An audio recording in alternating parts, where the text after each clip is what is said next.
Next topic हमारे पास है wave nature of the particles. Students, de Broglie ने प्रपोज किया था 1924 में that particles possesses wave like properties. Just like हम पढ़ते हैं कि फोटॉन्स के पास पार्टिकल नेचर होती है, फोटॉन्स के पास पार्टिकल नेचर से रिलेटेड हम फिनोमिना डिस्कस करते हैं, फोटो इलेक्ट्रिक इफेक्ट, हम डिस्कस करते हैं कॉम्पटन्स इफेक्ट एंड देन डिस्कस करते हैं पेयर प्रोडक्शन। डी ब्रॉगली ने प्रपोज किया था कि हमारे पास जस्ट लाइक फोटॉन्स या वेव्स जो हैं वो बिहेव करती हैं लाइक पार्टिकल्स, तो पार्टिकल्स भी फिर बिहेव करते हैं लाइक वेव्स। अब डी ब्रॉगली ने जो वेवलेंथ दी थी पार्टिकल्स के साथ जो एसोसिएटेड थी, उसका फॉर्मूला था lambda is equals to H over P. P यहाँ पे क्या था? मोमेंटम था मूविंग पार्टिकल्स का, और इसको फर्दर हम लिख सकते हैं एच ओवर mv। अब इस वाले जो हमारे पास फॉर्मूला है डी ब्रॉगली वेवलेंथ का, इस वाले फॉर्मूले से रिलेटेड हम टाइप्स ऑफ एमसीक्यूज देख लेते हैं। फर्स्ट ऑफ ऑल हमारे पास हमें स्टेटमेंट में पूछा जा सकता है वैल्यू ऑफ लैम्डा, जबकि हमें mass of the particle provide कर दिया जाए और साथ में उसकी स्पीड प्रोवाइड कर दी जाए। तो स्टूडेंट सिंपली क्या करना है, lambda is equals to H over M V के अंदर वैल्यूज पुट करनी है। एच हमारे पास प्लांक्स कांस्टेंट है और हमारे पास यहाँ पे v जो है that is speed of the particle, वो भी गिवन है। और सेकेंडली अगर बात की जाए m की, तो m is the mass of the particle. यहाँ पे ये बेसिकली बुक वाली एग्जांपल ही है जिसमें उसने 20 ग्राम की बुलेट जो है उसको इतनी स्पीड से ट्रेवल करवा के उसका लैम्डा एसोसिएटेड जो है वो कैलकुलेट किया। तो यहाँ पे हम जो है वो मास की वैल्यू पुट करेंगे किलोग्राम के अंदर, चूंकि स्टैंडर्ड कैलकुलेशन करनी है तो इसको किलोग्राम में एक्सप्रेस करेंगे क्विकली। तो ये हमारे पास बनेगा 20 into 10 to raise power -3 kilogram.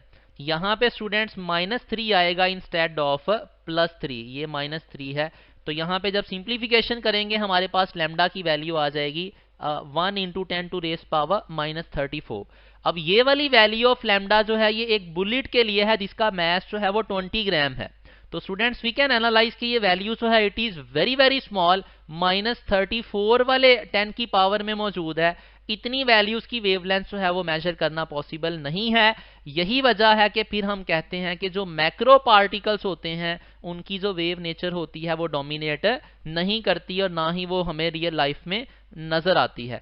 लेकिन अगर यही लैम्डा हम इलेक्ट्रॉन के लिए कैलकुलेट करें और इलेक्ट्रॉन को मूव करवाएं इतनी स्पीड पे, तो इलेक्ट्रॉन का जो लैम्डा आता है, ये भी बुक की एग्जांपल है, it is 7 into 10 to raise power -10। अब 10 टू रेज पावर -10 मीटर जो है इस रेंज में, इस ऑर्डर में हमारे पास वेवलेंथ ऑफ एक्सरे भी होती है। तो इसका मतलब है माइक्रो पार्टिकल्स के लिए वेव प्रॉपर्टीज जो हैं वो डोमिनेट करती हैं, वेव प्रॉपर्टीज जो हैं रिवील होती हैं। मैक्रो पार्टिकल्स के लिए बहरहाल वेव प्रॉपर्टीज इतनी प्रोमिनेंट नहीं होती। सेकेंड टाइप ऑफ प्रॉब्लम अगर बात की जाए तो second type of problem can be, हमसे पूछा जा सकता है दो पार्टिकल स्टेटमेंट में मेंशन कर दे। फॉर एग्जांपल एक पार्टिकल अल्फा है, दूसरा पार्टिकल प्रोटॉन है। कहता है दोनों सेम मोमेंटम से मूव कर रहे हैं, दोनों के लैम्डास की रेशो क्या होगी? तो स्टूडेंट्स याद रखिएगा, अगर दो पार्टिकल सेम मोमेंटम से मूव करें तो उनके लैम्डास की रेशो हमेशा क्या होगी? It will B 1। Third type of problem हमारे पास आती है, रेशो ऑफ लैम्डा ही पूछी हुई है। अब उसने क्या मेंशन किया है? पार्टिकल्स मूव कर रहे हैं विद द सेम स्पीड। तो स्टूडेंट्स अगर पार्टिकल सेम स्पीड से मूव करें तो इसी वाले रिलेशन को बेसिक को सिंप्लीफाई किया हुआ है, हमारे पास शॉर्टकट बनता है lambda 1 over lambda 2 is equals to m2 over m1। m2 is what? It is the mass of second particle and m1 is the mass of first particle. तो wavelength की ratio यहाँ पे किसके बराबर होगी? It will be equals to inverse ratio of the masses. For example यहाँ पे अगर मैं बात कर लूं, एक पार्टिकल प्रोटॉन है, उसका मास mp है, दूसरा पार्टिकल मेरे पास जो है वो क्या है? It is alpha particle. तो अल्फा पार्टिकल के न्यूक्लियस के अंदर चूंकि 2 प्रोटॉन 2 न्यूट्रॉन होते हैं, तो उसका अगर टोटल मास में बात करूं तो ऑलमोस्ट किसके बराबर होगा? 4 times the mass of 1 proton. क्योंकि न्यूक्लियस के अंदर जो न्यूट्रॉन्स हैं उनका मास ऑलमोस्ट जो है प्रोटॉन के बराबर है, तो अल्फा पार्टिकल का टोटल जो मास आ जाएगा 4 mp आ जाएगा। अब अगर मैं रेशो यहां से कैलकुलेट करूं lambda of the proton divided by lambda of alpha, तो मेरे पास आएगा 4 mp divided by mp, mp से कैंसिल, तो रेशो मेरे पास आ जाएगी 4। नेक्स्ट हमारे पास प्रॉब्लम पूछी जा सकती है। फॉर एग्जांपल कहता है एक बॉल जो है उसको थ्रो किया गया है वर्टिकली अपवर्ड। स्ट्रेट अपवर्ड उसको अर्थ के साथ 90 डिग्री एंगल पे थ्रो किया गया है, तो उस केस में स्टूडेंट्स याद रखिएगा लैम्डा वेवलेंथ जो है वो लॉन्चिंग पॉइंट पे और वेवलेंथ की वैल्यू हिटिंग पॉइंट पे याद रखिएगा मिनिमम होगी। वजह बड़ी सिंपल है, लॉन्चिंग और हिटिंग पॉइंट पे स्पीड जो होगी उस बॉल की वो मैक्सिमम होगी।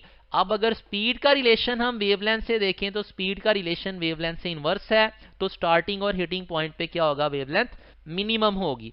और अगर पीक वाले पॉइंट पे बात की जाए तो पीक वाले पॉइंट पे वेलोसिटी अमूमन 0 होगी, तो वेलोसिटी 0 होने पे वेवलेंथ की वैल्यू जो है मैथमेटिकली क्या हो जाएगी, इन्फिनिटी हो जाएगी। तो हम बोलेंगे वेवलेंथ की वैल्यू मैक्सिमम होती है जब वो बॉल जो है पीक वाले पॉइंट पे पहुंचती है। हाँ, अगर हमें यहाँ पे बात की जाए एक प्रोजेक्टाइल बॉडी की, तो एक प्रोजेक्टाइल बॉडी को अगर थ्रो किया जाए किसी एंगल पे तो उसके करस्पॉन्डिंग अगर पीक पॉइंट को एनालाइज किया जाए, ये वाली बात वहां पे भी ट्रू होगी, मिनिमम वेवलेंथ होगी स्टार्टिंग और हिटिंग पॉइंट पे।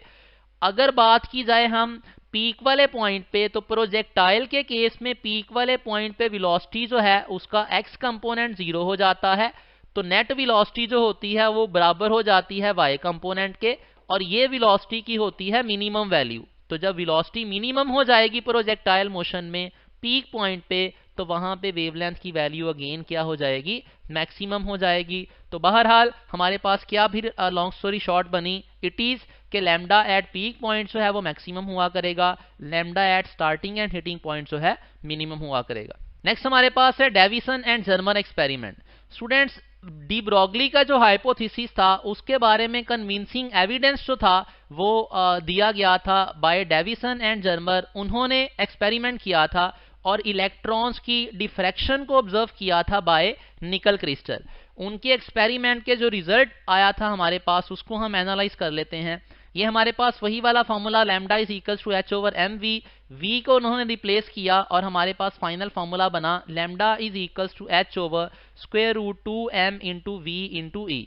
यहाँ पे इस फॉर्मूले के अंदर ये कैपिटल वी जो है it is what, it is the potential, जिस पोटेंशियल से इलेक्ट्रॉन को जो है वो एक्सेलरेट करवाया गया था।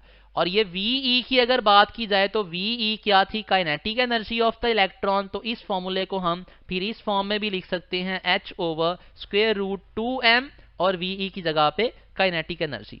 अब इस फॉर्मूले से रिलेटेड देख लेते हैं। डेविसन और जर्मर ने जो एक्सपेरिमेंट किया था उन्होंने इलेक्ट्रॉन को एक्सेलरेट करवाया था बाय वोल्टेज ऑफ 54 वोल्ट, और उन्होंने इस फॉर्मूले के अकॉर्डिंग अपने एक्सपेरिमेंटल जो उनका फॉर्मूला था उसके अकॉर्डिंग जो वेवलेंथ ऑफ इलेक्ट्रॉन या इलेक्ट्रॉन के साथ एसोसिएटेड जो वेवलेंथ थी उसकी वैल्यू कैलकुलेट की, that turned out to be 1.66 into 10⁻⁻10 metre.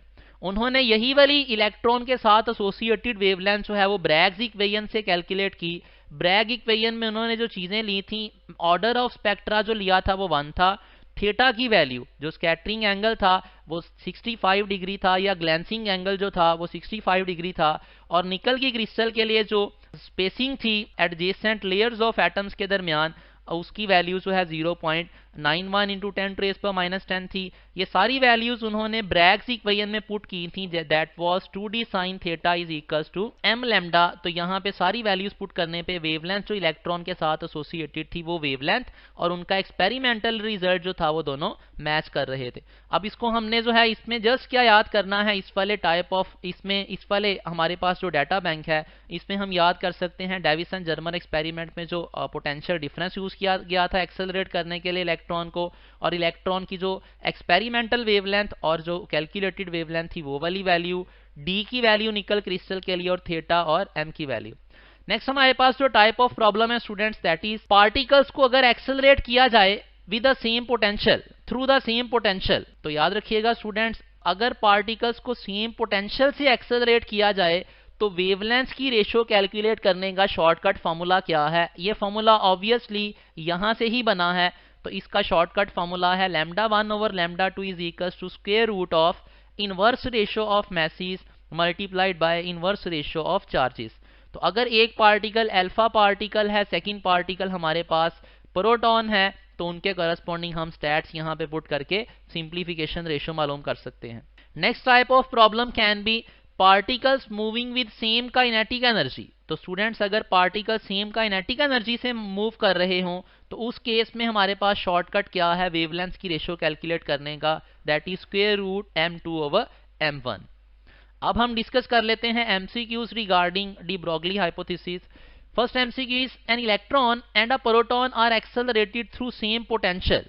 तो इलेक्ट्रॉन और प्रोटॉन को स्टूडेंट्स एक्सेलरेट किया गया है सेम पोटेंशियल से। If their masses are me and mp respectively then the ratio of their de Broglie wavelength. तो students हमसे रेशियो ऑफ वेवलेंथ पूछी गई है, जबकि हमें दिया गया है सेम पोटेंशियल से इलेक्ट्रॉन और प्रोटॉन को एक्सेलरेट किया गया है। तो अगर सेम पोटेंशियल से एक्सेलरेट किया जाए तो हमारे पास जो फॉर्मूला था कैलकुलेशन का वो फॉर्मूला हमारे पास शॉर्टकट ये वाला था। इस फॉर्मूले को अगर यूज किया जाए तो हमारे पास क्या सिचुएशन आएगी, हमारे पास यहाँ पे आएगा λ1 over λ2 is equals to square root m2 into q2 divided by m1 into q1। अब हमें उसने पूछा है ratio of the de Broglie wavelength, electron की वेवलेंथ रेशो विद प्रोटॉन की वेवलेंथ। तो यहाँ पे स्टूडेंट्स हम 1 वाली जो टर्म्स हैं वो यूज कर लेते हैं फॉर इलेक्ट्रॉन्स, 2 वाली सबस्क्रिप्ट्स यूज कर लेते हैं प्रोटॉन के लिए। तो यहाँ पे आ जाएगा mp इंटू आ जाएगा प्रोटॉन का चार्ज e के बराबर होता है डिवाइडेड बाय m1 की जगह me आ जाएगा और इलेक्ट्रॉन का चार्ज भी E ही होता है मैग्नीट्यूड वाइज। तो दोनों E कैंसिल हो जाएंगे, हमारे पास यहाँ पे डेल्टा आंसर बन जाएगा। नेक्स्ट हमारे पास प्रॉब्लम है a proton and alpha particle are accelerated through same potential, the ratio of their de Broglie wavelength. तो स्टूडेंट्स यहाँ पे फर्क क्या आया, पहले प्रोटॉन और इलेक्ट्रॉन थे, यहाँ पे है प्रोटॉन और अल्फा पार्टिकल। अब प्रोटॉन का मैस हम अगर ले लें mp और इसका चार्ज अगर ले लें E तो इसके करस्पॉन्डिंग अल्फा पार्टिकल का मैस क्या आएगा 4mp आएगा।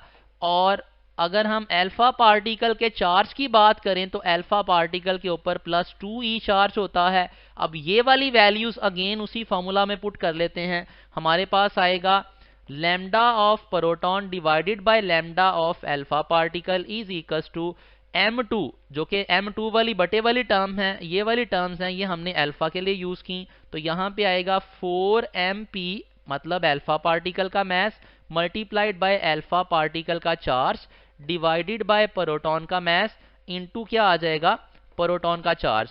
E से कैंसिल हो जाएगा, mp से कैंसिल हो जाएगा, 4 का स्क्वायर रूट जो है वो 2 आ जाएगा। तो रेशो क्या आएगी 2 और ये वाला 2 जो है स्क्वायर रूट के अंदर बच जाएगा। तो रेशो हमारे पास क्या आ जाएगी 2 स्क्वायर रूट 2 रेशो 1। तो ये हमारे पास आंसर आ जाएगा। Next question is if alpha particle, electron, proton and neutron all have same energy.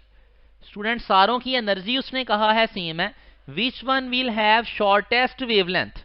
तो एनर्जी जब सेम होती है तो वेवलेंथ का फॉर्मूला अगर मैं लिखना चाहूं इन टर्म्स ऑफ एनर्जी तो डेविसन जर्मन एक्सपेरिमेंट वाला formula 2m into kinetic energy. अब उसने बोला काइनेटिक एनर्जी सारे पार्टिकल्स की क्या है सेम है। तो लैम्डा का रिलेशन अगर मैं देखूं यहाँ पे तो लैम्डा का मैस के साथ रिलेशन आ जाएगा lambda is inversely proportional to square root of mass. तो जिस पार्टिकल का मैस सबसे ज्यादा होगा उसकी लैम्डा सबसे कम होगी। तो चूंकि यहाँ पे जो गिवन पार्टिकल्स हैं इनमें सबसे हैवी पार्टिकल अल्फा है तो अल्फा पार्टिकल की वेवलेंथ फिर क्या होगी शॉर्टेस्ट होगी। हाँ अगर पूछा जाता यहाँ पे लॉन्गेस्ट वेवलेंथ तो लॉन्गेस्ट वेवलेंथ उस पार्टिकल की होनी थी जिसका मैस सबसे कम है। यहाँ पे मैस सबसे कम किसका है इलेक्ट्रॉन का है, तो उस केस में आंसर आ जाना था इलेक्ट्रॉन।